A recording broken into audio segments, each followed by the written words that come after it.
kami lanjut pada Pak Johan. Silakan Pak Johan. Mungkin Hanif mungkin Pak ya.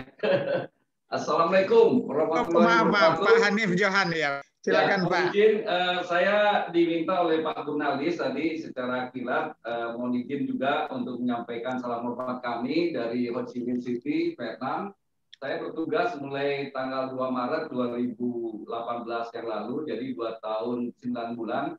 Kurang lebih 5 bulan lagi kami tersisa tugas di Ho Chi Minh. Kami di sini menyapa duta besar senior kita seluruhnya. Mohon izin karena waktu juga. Kami dengan hormat seluruh duta besar dari senior Bapak Haji Jalal sampai tadi Bapak Dubes Denny yang akan jadi dubes kami juga di Vietnam.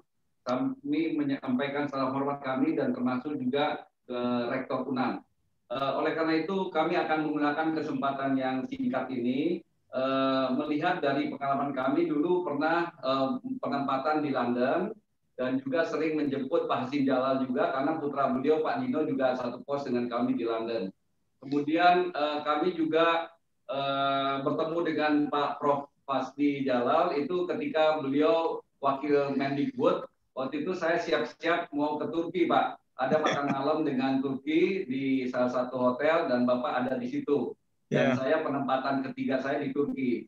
Sebelum di Turki saya pernah di Jepang juga. Dan sebelum di Ho Chi Minh saya Direktur Pengkajian Politik sama unitnya di bawah Pak Profesor Ibu Reni Marieni. Tapi Ibu Profesor waktu itu masih pendidikan PPSA ya Bu ya. Saya baru bergabung berangkat Ibu Prof masuk. Jadi kita selisih Pak. Jadi saya izinkan saya sedikit memberikan kontribusi untuk diplomat Minang kita yang mungkin kita harapkan generasi penerus di Kemlu dari UNAN ataupun dari universitas lainnya di Sumatera Barat. Saya punya pengalaman begini, artinya kalau kita menjadi diplomat itu antara perang dan damai. Kegagalan diplomasi itu mengakibatkan perang. Nah, kalau seandainya kemenangan pun itu harus dicapai juga dengan diplomasi. Jadi dua sisi itu adalah satu tali mata uang. Oleh karena itu, di dalam mendidik diplomat, saya punya pengalaman sendiri melihat bagaimana diplomat Indonesia merebut atau menyatukan Nusantara yang besar ini dari barat ke timur yang bisa sampai 8 jam terbang di udara.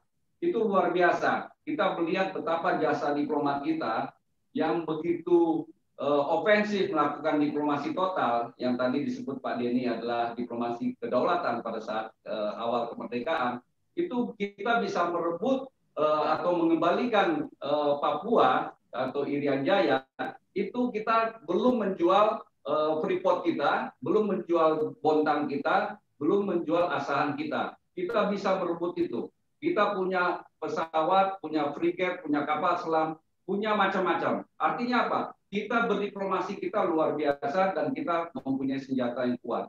Nah, oleh karena itu, melihat dari sejarah yang begitu hebat oleh diplomat-diplomat kita, oleh karena itu kita juga harus belajar dari keberhasilan dari beberapa negara di dunia. Seperti contohnya saya pernah bertemu di dalam beberapa kunjungan RI1 ke luar negeri, saya bertemu dengan salah satu profesor Yahudi.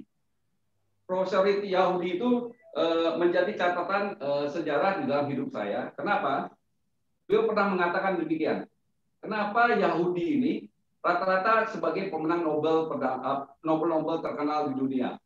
Karena mereka mempunyai sistem sejak mereka lahir itu mereka sudah terpola dan mempunyai semacam strategi. Ketika ibunya ini di kandungan, dia sudah mendidik anaknya untuk mendengarkan bahasa-bahasa, lagu-lagu, mulai itu dari Beethoven, mulai dari lagu-lagu yang dia suka. Karena menurut profesor itu kepada saya, itu buku-buku di kepala itu sudah mulai dibuka. Buku-buku sudah mulai dibuka. Artinya, kalau Sumatera Barat mau menanamkan suatu bibit-bibit unggul ke depan, itu harus dimulai dari kandungan ibunya dulu. Nah, saya melihat betapa saya rahasia ini saya dapatkan dari seorang profesor Yahudi, itu bagus saya akan terapkan kepada keluarga saya, dan alhamdulillah anak saya 2 cum laude, Pak. Dan 5 cum laude. dan satu dari Alhamdulillah. kategori kepolisian. Kemarin juga dapat di Brimo. Dan satu-satunya mungkin diplomat yang anaknya jadi di Akpol, Pak.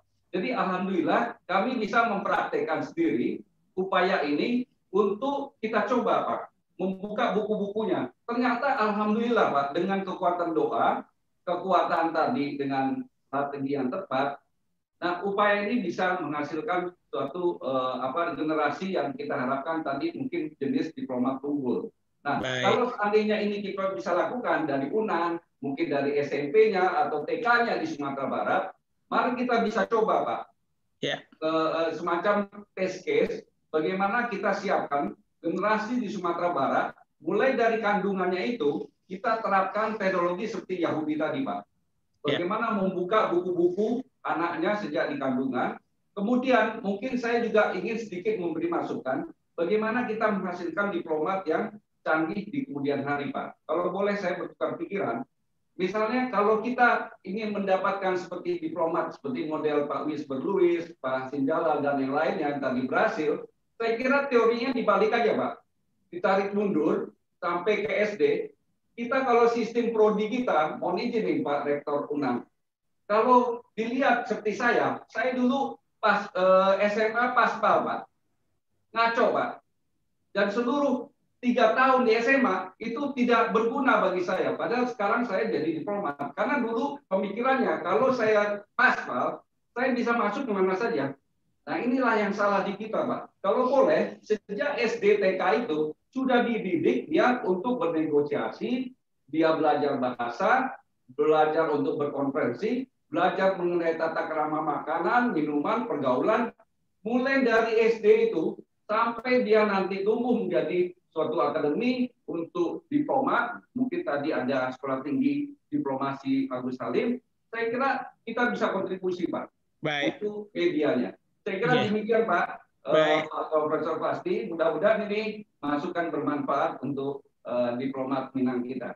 Terima kasih. Terima kasih. Assalamualaikum warahmatullahi wabarakatuh. Salam dari Ho Chi Minh. Ya, terima kasih banyak Pak Hanif.